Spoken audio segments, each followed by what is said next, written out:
Welcome to Subramani.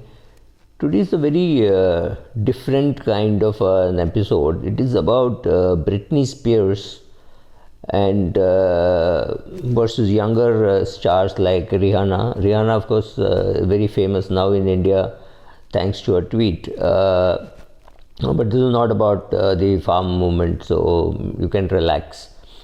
For people like me who would have seen Britney as a kid, and she was a kid sensation, and she made a big name for herself. And I remember it was, I think, Forbes which put her on the cover as the most powerful woman in the entertainment industry, and she had income in excess of 45 million US dollars in 2002. Let me repeat, 2002. All these numbers are coming from a Forbes article. And so then you would assume that over the years she would have earned a lot of money. She had platinum runs for 4 years. People were paying through their nose for her performances, and she was doing extremely well. So you would think a person who was earning 40 million a year in 2002 today should have net worth in excess of at least 400, 500 million, right? No, you're wrong, completely wrong. I think in terms of earnings and star power, she was way ahead of Joe Lopez and Jessica Simpson and all of the others. And even today, Forbes says she has sold more tickets than all the others.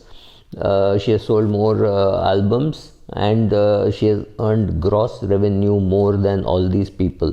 However, in terms of net worth, Jolo, etc., are in excess of 100 million US dollar, and Rihanna, hold your breath, is about 600 million US dollar. That puts her 10 times ahead of Britney Spears. What went wrong? Well, a lot of things. Spears was once a dominant person and all that, but now she's nowhere there. So right. So just for your ranking, Rihanna is at 600 million. Beyonce is at 420, Taylor is at 365 million, and Jennifer Lopez is at 150 million. Even Jennifer Lopez, who has earned much less than Britney, is 2.5 times Britney's net worth. So what went wrong? That's the right question. Let us come to the basic principles. How much you earn is not as important as how much you are able to keep, and how much you are able to nurture, and how much you are able to invest. That's very important. This is what I'm trying to drive at. A lot of things went wrong in Britney's life, of course, starting with her relationship with her father. Then there was drug abuse, and then there was a bad marriage. She is paying custody charges to her estranged husband. Her father is obviously mishandling the money very badly, and he is supposed to be taking charge of her money, and he has not done a good job for sure. It is lying in some broking account, some real estate, etc. Why all this happened is something which God only will be able to answer. And since 2015 or 16, this girl Britney has stopped producing labels, saying if my father is going to handle my money, I will not produce any more albums. This is called cutting your nose to spite your face. Well, her father should not get access to money is what she's fighting about. A lot of what Britney earned has gone away in terms of fighting in custody battle, in drug abuse, and therefore she was off the field for some time. Then her father mismanaging the money. This girl's life was a big mess.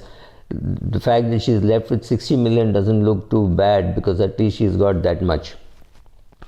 She had resisted her father's control while also paying millions of dollars in legal fees, tied for her father to look after her money, and who was charged with very tightly controlling her lifestyle and child support. And she's got some real estate, she's got some cash, but nothing much. By 2008, Spears had released, let me just put some facts. By 2008, Spears had released 5 hit records and embarked on 6 major tours. In the decade that followed, she delivered another 4 albums and world tours, and she ran from 2013 to 2017 and grossed $137 million according to an entertainment company. But then Pepsi, Skechers, Samsung stopped using her. She stopped doing television commercials in 2015. She didn't release any music since 2015, and she refused performances which were willing to pay her $350,000 a night, right? And she has gone to court saying, I'm afraid of her father, my father is not managing money well. So it is very important to earn money. It is also very important to manage money well, and it is also very important to have good money communication with your parents, etc. And also to have a good judicial system which allows you, why should a senior major person not be handling her own money, right? I don't see any reason why her father should be handling, but well, that's the court says, right?